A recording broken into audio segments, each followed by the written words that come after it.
Assalamualaikum warahmatullahi wabarakatuh. Saya Husnul Khotimah dengan akhiran NIM 280 ingin menjelaskan materi keislaman tentang puasa Ramadan, dasar pensyariatan, puasa sunnah, tata caranya, hikmahnya, serta adab dalam ibadah puasa. Kali ini saya ingin menjelaskan tentang puasa Ramadan serta dasar pensyariatannya.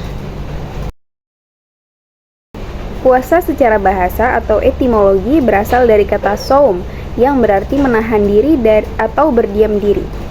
Sedangkan secara terminologi yaitu menahan diri dari segala sesuatu yang membatalkan puasa, mulai dari terbit fajar hingga terbenamnya matahari dengan niat untuk beribadah kepada Allah Subhanahu wa taala. Puasa Ramadan merupakan ibadah wajib yang dilaksanakan pada bulan Ramadan, bulan ke-9 dalam kalender Hijriah. Bulan puasa Ramadan berasal dari kata ar-ramad yang berarti panas atau terik. Karena pada saat disyariatkan, bulan Ramadan jatuh pada musim-musim panas.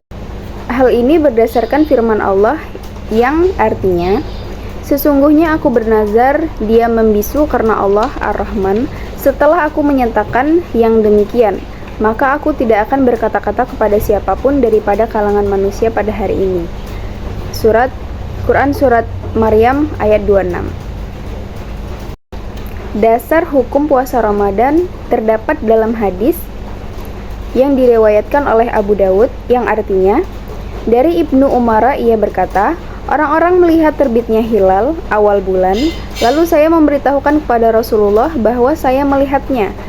Lalu beliau berpuasa dan menyuruh orang-orang untuk berpuasa. Hadis riwayat Abu Dawud yang disahkan oleh Hakim dan Ibnu Hibban.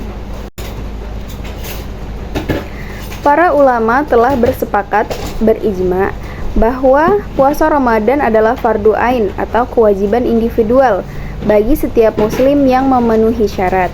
Barang siapa mengingkari kewajiban puasa, maka ia telah kafir karena mengingkari sesuatu yang telah maklum minaddin bid-darurah atau diketahui secara pasti dari agama. Puasa dianggap sah sekiranya syarat-syarat berikut terpenuhi. Yang pertama, orang Islam. Orang yang berpuasa disyariatkan berterusan sebagai muslim sepanjang hari. Jika seorang murtad, walau seketika pada hari tersebut, maka puasanya terbatal. Yang kedua, berakal. Orang yang berpuasa disyariatkan berterusan berakal dan mumayyiz sepanjang hari. Jika seseorang tiba-tiba gila atau hilang akal atau hilang kewarasan, maka puasanya batal. Yang ketiga, suci dari haid dan nifas. Perempuan yang berpuasa disyariatkan berterusan dalam keadaan suci dan bebas dari haid dan nifas. Jika haidnya keluar walaupun pada detik terakhir siang puasa, maka puasanya terbatal. Begitu juga jika haidnya terhenti pada siang hari Ramadan, maka dia tetap disunatkan untuk imsak atau menahan diri. Lalu yang keempat, menahan waktu yang sah untuk berpuasa. Seseorang hendaklah mengetahui bahwa hari yang hendak ia puasa itu sah untuk ditunaikan untuk beribadah puasa. Seperti misalnya hari-hari itu bukan hari-hari yang diharamkan berpuasa. Yang kedua, ada syarat wajib puasa. Yang pertama, Islam. Puasa tidak diperintahkan untuk orang kafir, tetapi hanya untuk orang Islam. Yang kedua, mukallaf atau balik. Yang ketiga, berkemampuan. Yang keempat, sehat. Yang kelima, bermukim atau tidak wajib bagi orang-orang yang bermusafir dengan perjalanan lebih dari 82 km untuk berpuasa. Yang ketiga, ada rukun puasa. Yang pertama, niat. Niat adalah kesenjangan hati untuk melakukan ibadah puasa karena Allah. Niat merupakan syarat sahnya amal ibadah puasa. Dalilnya, Rasulullah SAW bersabda, tidak ada puasa bagi orang yang tidak berniat puasa sejak malam. Hadis riwayat Abu Daud dan Nasai. Ketentuan-ketentuan niat adalah sebagai berikut. Yang pertama, untuk puasa wajib atau puasa Ramadan, niat dilakukan pada malam hari sebelum terbit fajar subuh. Yang kedua, boleh diniatkan sejak setelah maghrib hingga sebelum fajar. Yang ketiga, untuk puasa sunnah, boleh berniat pada siang hari sebelum zawal atau matahari condong dengan syarat belum melakukan hal-hal yang membatalkan puasa, seperti makan, minum, bersetubuh, dan yang lain-lain. Niat cukup di dalam hati, tidak wajib diucapkan dengan lisan. Lalu jika diucapkan dengan lisan, lafaz niat puasa yaitu nawaitu shauma ghadin an adai fardhi syahri ramadana hadhihi sanati lillahi ta'ala.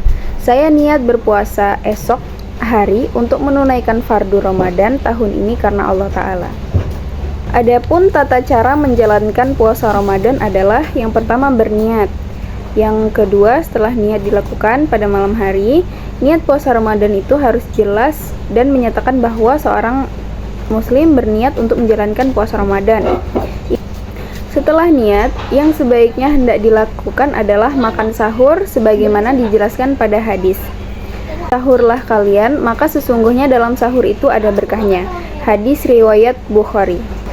Adapun hal-hal yang membatalkan puasa Ramadan adalah yang pertama, masuknya benda seperti nasi, air, asap rokok, dan sebagainya ke dalam rongga badan dengan sengaja. Yang kedua, muntah dengan sengaja, bersetubuh, keluar mani dengan sengaja, haid atau nifas, hilang akal, gila atau pingsan, lalu murtad. Orang yang meninggalkan puasa Ramadan wajib menggantinya di hari lain. Adapun orang yang wajib mengganti puasa Ramadan tanpa membayar fidyah adalah sebagai berikut. Yang pertama, orang yang sakit yang ada harapan untuk sembuh. Seperti apa? Seperti misalnya hanya sakit-sakit biasa seperti demam, batuk pilek atau flu yang sakitnya tidak parah dan tidak diwajibkan untuk selalu meminum obat. Lalu orang yang berpergian jauh atau musafir yang minimal jarak tempuhnya itu sampai 81 km. Lalu orang yang hamil, orang yang menyusui, orang yang sedang haid dan nifas, maka dia wajib mengganti puasa Ramadan di hari lain. Ada pula orang yang wajib membayar fidyah berupa bahan makanan seperti bahan pokok sebanyak 1 mud. 1 mud adalah 576 gram. Tidak wajib mengganti puasa yang ditinggalkannya. Mereka adalah orang-orang yang sakit, orang yang tidak sakit yang tidak memiliki harapan akan sembuh dengan cepat. Seperti apa? Orang-orang yang dirawat di rumah sakit yang memiliki penyakit-penyakit ganas atau misalnya kanker yang memang diwajibkan untuk selalu meminum obat. Maka cara mengganti puasanya adalah dengan membayar fidyah. Sedangkan orang yang meninggalkan puasa Ramadan wajib mengganti dan kafarat, yaitu orang-orang yang membatalkan puasa dengan bersetubuh. Kafaratnya berupa memerdekakan hamba sahaya. Jika tidak ada hamba sahaya, maka wajib berpuasa 2 bulan berturut-turut selain mengganti puasa yang ditinggalkan. Seperti misalnya yang seorang wanita dia meninggalkan puasa Ramadan karena haid. Nah, haidnya 7 hari ditambah lagi 2 bulan karena kafarat dia. Jika tidak bisa, maka wajib memberi makan 60 orang miskin sebanyak 1 mud atau 576 gram untuk 1 orang.